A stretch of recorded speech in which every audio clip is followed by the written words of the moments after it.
নিজ মেয়েকে জোরপূর্বক ধর্ষণের অভিযোগে লম্পট পিতারক মোহাম্মদ ইয়ারব হোসেন এই রায় প্রদান করেন।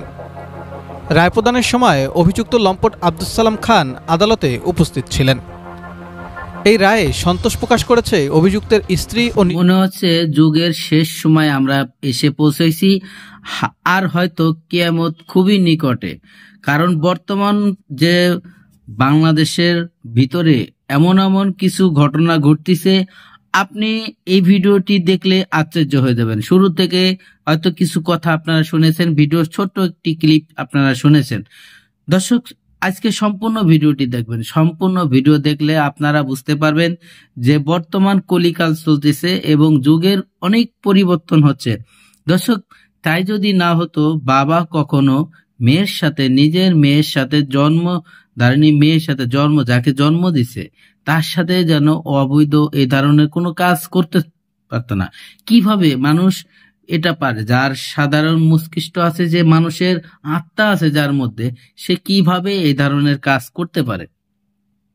দর্শক শ্রোতা, আপনারা আশ্চর্য হয়ে যাবেন। তার নিজের মা যখন সন্দেহ করলো তার নিজের স্বামীর উপরে এবং তার নিজের সন্তানের উপরে, ঠিক সন্দেহটা কেমন যেন কাজে লেগে গেল। একদিন, 2 দিন, 3 দিন এভাবেই চলতেছে তাদের এই মিলামেশা। দর্শক, এমন ভয় দেখাইছে মেয়েটিকে তার নিজের এই কুলাঙ্গার বাবা। সেই বাবাকে বলছিল যে আপনি আমার সাথে এটা কেন করছেন? আপনি তো আমার বাবা, আপনার মেয়ে আমি। দর্শক, তার উত্তর সে দিছিল, তুই যদি কিছু বলিস তাহলে তার ছোট বোনকে এবং তোর মাকে দুনিয়ার থেকে বিদায় করে দেব। দর্শক, মেয়েটি ছোট্ট মানুষ, সে বুঝতে পারে নাই, সে ভয় পেয়ে কাউকে আর বলে নাই। সহ্য কষ্ট করে যেভাবে হোক এভাবে একের পর এক, দিনের পর দিন, মাসের পর মাস এই কষ্ট চালিয়ে গেছে এবং মার থেকে লুকিয়ে রাখছে এবং পাড়া প্রতিবেশীর থেকে লুকিয়ে রাখছে। কিন্তু মার মন সে তো মানে না। মা ঠিকই বুঝতে পেরেছে যে কিছু একটা হচ্ছে ঘরের মধ্যে। দর্শক, যখন তার অভিনয়টা শুরু করলো তাদেরকে ধরার জন্য, ঠিক 3 দিনের মাথায় তারা ধরা পড়ে গেল এবং স্বীকারোক্তি দিল এবং সাথে সাথে পুলিশ ডেকে এনে নিজের স্বামীকে ধরিয়ে দিল মেয়ের সাথে এই ধরনের অপকর্ম করার জন্য। দর্শক, এমন কিছু কথা হয়েছিল, এমন কোনো কাণ্ড হয়েছিল, আমি বেশি কথা বাড়াইতে চাই না। চলুন সেই গুরুত্বপূর্ণ ভিডিওটি দেখে আসি। ভিডিওতে যাওয়ার আগে ছোট্ট করে একটি রিকোয়েস্ট করব, আপনি যদি আমার চ্যানেলে নতুন বন্ধু হয়ে থাকেন, ভালো লাগলে চ্যানেলটিকে সাবস্ক্রাইব করে রাখবেন। নিজ মেয়েকে জোরপূর্বক ধর্ষণের অভিযোগে লম্পট পিতাকে যাবজ্জীবন কারাদণ্ড দিয়েছে বরিশালের নারী ও শিশু নির্যাতন দমন ট্রাইব্যুনাল। গতকাল মঙ্গলবার বরিশালের নারী ও শিশু নির্যাতন দমন ট্রাইব্যুনালের বিচারক মোহাম্মদ ইয়ারব হোসেন এই রায় প্রদান করেন। রায় প্রদানের সময় অভিযুক্ত লম্পট আব্দুস সালাম খান আদালতে উপস্থিত ছিলেন। এই রায়ে সন্তোষ প্রকাশ করেছে অভিযুক্তের স্ত্রী ও নির্যাতিত কন্যা। মামলার এজাহার সূত্রে জানা যায়, 2020 সালের 19 জুলাই রাতে অভিযুক্ত সালাম তার নিজ বড় কন্যা 14 বছর বয়সী কিশোরীকে হত্যার হুমকি দিয়ে ধর্ষণ করেন। এ সময় মেয়েটির চিৎকারে অভিযুক্তের স্ত্রীর ঘুম ভেঙে গেলে মেয়ের রুমে গিয়ে নিজ স্বামী এবং তার নাবালক কন্যাকে আপত্তিকর অবস্থায় দেখতে পান। এমত অবস্থায় ওই নারী প্রতিবাদ করলে তাকেও পিটিয়ে আহত করেন লম্পট আব্দুস সালাম।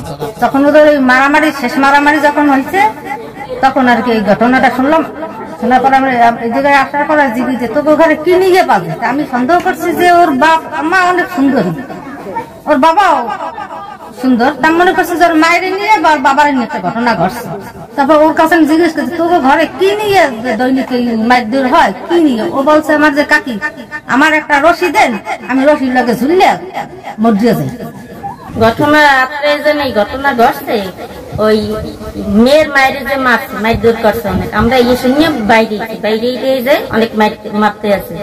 আর সকালবেলা শুনছে এই ঘটনা যে মেয়ের লেগে বাপের সাথে এই ঘটনা ঘটছে, এই মারামারি মায়ের বাধা করতে গেছে।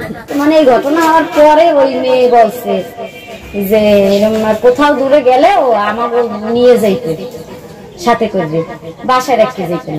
জানতে পারছি এই যেদিনকে লাস্ট এই ঘটনা হয়েছে তারপরে মানে ঘটনা হওয়ার পরে জানতে পারছি সকালে। আজকে রাত্রে ধরেন ঘটনা হয়েছে, কালকে সকালে জানছি আমরা। এই ঘটনায় কাউনিয়া থানায় নির্যাতিতার মা বাদী হয়ে নিজ স্বামীর বিরুদ্ধেই নিজ মেয়েকে ধর্ষণের অভিযোগ এনে মামলা দায়ের করলে গ্রেফতার হন লম্পট পিতা আব্দুস সালাম। আমি তো সবসময় আর কি বুঝতে পারতাম না, কারণ নিজের বাবার কাছ থেকে যে কেউ এইসব আশা করবে কেউ চায় না। এখন আমার বাবা যে আমার খারাপ ভাবে স্পর্শ করছে তা তো আমি বুঝিনি।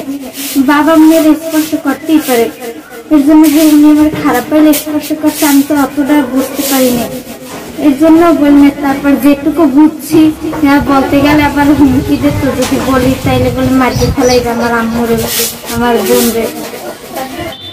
কিভাবে প্রথম জানতে পারছি, আমি ওই ধরা ছোঁয়া একটু সন্দেহ করছি। তারপর আমার বলছে যে তুই আমার সন্দেহ করো, তবে আমি তাগেরে রয়েছি যে ধরতে পারি কিনা কিছু, তবে কোন থাকতে পারে বা আছে এরকমই কিছু হয় কিনা এরকম আমি জানতে পারি করতে পারছি। এই কারণে আমি ধরতে পারছি, আমার হাতে নাতেই ধরা পড়ছে। আমি তখনই মানে সবার যে বলে দিছি বা এই করছি। মেয়ে বলে নাই, তবে মেয়ে নাকি বলছে যে আমি আম্মুর কাছে বলে দিন। বলছে তোর আম্মুর কাছে যদি বললে দাও তোর আম্মুরে আর তোর ছোট বোনের মারি ফেলাম, এই কইছে। এই জন্য মাইয়ে বলে নাই, তবে আমি নিজে একটু সন্দেহ করছি, কেমন যেন ধরা ছোঁয়ায় আমার সন্দেহ হয়েছে, এই জন্য আমি টার্গেটে রয়েছি। এই তারপর মাইয়ের কাছে বলছি যে তুই আমার বললি না কা, কইছে আমি বলতে চাইছি কিন্তু আমি এই কারণে বলতে পারি না। কোনো মেয়েই চায় না যে মা বোনের একসাথে মৃত্যু হোক বা কেউ মারিয়ে ফেলায়। তানভীর মেটালের পণ্য বুয়েট থেকে পরীক্ষিত বিএসটিআই অনুমোদিত, নান্দনিক, আভিজাত্য ও ইউনিক ডিজাইনের তৈরি তানভীর মেটাল। এখানে ভালো লাগছে। তাছাড়া আমি চাই যে একটা দোষী বা এরকমের এই মানুষ পশুর মতো যে কাজ করতে পারে, মেয়েদের সাথে এই আচরণ করতে পারে, কারণ আরো 5টা বাবা মানে বাপ জাতির কলঙ্ক, এরাও তো কলঙ্কিত হয়েছে। একটা মা এখন বিশ্বাস করতে চায় না, একটা বাচ্চা রাখিয়ে যাই আর একটা বাচ্চা স্কুলে লইয়াও যাইতে চায় না, যে না এখন বাপেরও বিশ্বাস করা যাইবে না। তা বাপের কাছে যদি নিরাপত্তা না থাকে তা আমি কারে বিশ্বাস করবো? এই জন্য আমি চাই যে আমার জীবন তো গেছে, আমার মেয়ের জীবনও গেছে, তাহলে বাকিটা জায়গা আছে বা যেন এই দর্শকের আরো এক জায়গায় যেন এই ঘটনা না ঘটে, এটাই আমি চাই। এর সাজা দেখে বা ই দেখে একজনের সতর্ক হয়ে যাবে, যে কোন নজরটা আসে সেও যেন ফিরে যায় যে না অমুকের এই সাজা হয়েছে বা ইয়ে হয়েছে, তাই আমি এই কাজটা করবো না। লম্পট আব্দুস সালামের যাবজ্জীবন কারাদণ্ড হওয়ায় খুশি তার প্রতিবেশীরাও। শুনে খুশি, এরকম ঘটনা জানি আর একজনের দিয়ে 5 বেড়া জানি শাস্তি এই রকমের পায়, এরকম ঘটনা জানি জীবনে কারো ঘরে না ঘটে। ভালোই লাগতেছে, যেমন এইরকম আর কোনো বাবাই জানি আর কোনো মেয়ের সাথে না করতে পারে, শুনে অনেক ভালোই লাগছে। না এইসব বাবা বাচ্চা থাকার সাথে মরে যাওয়া ভালো। 2021 সালের 15 জুলাই আব্দুস সালামকে অভিযুক্ত করে আদালতে চার্জশিট জমা দেওয়া হয়। বিচারক 8 জনের সাক্ষ্য গ্রহণ নিয়ে গতকাল যুগান্তকারী এই রায় ঘোষণা করেছেন। সাব্বির খান, BHS TV, বরিশাল।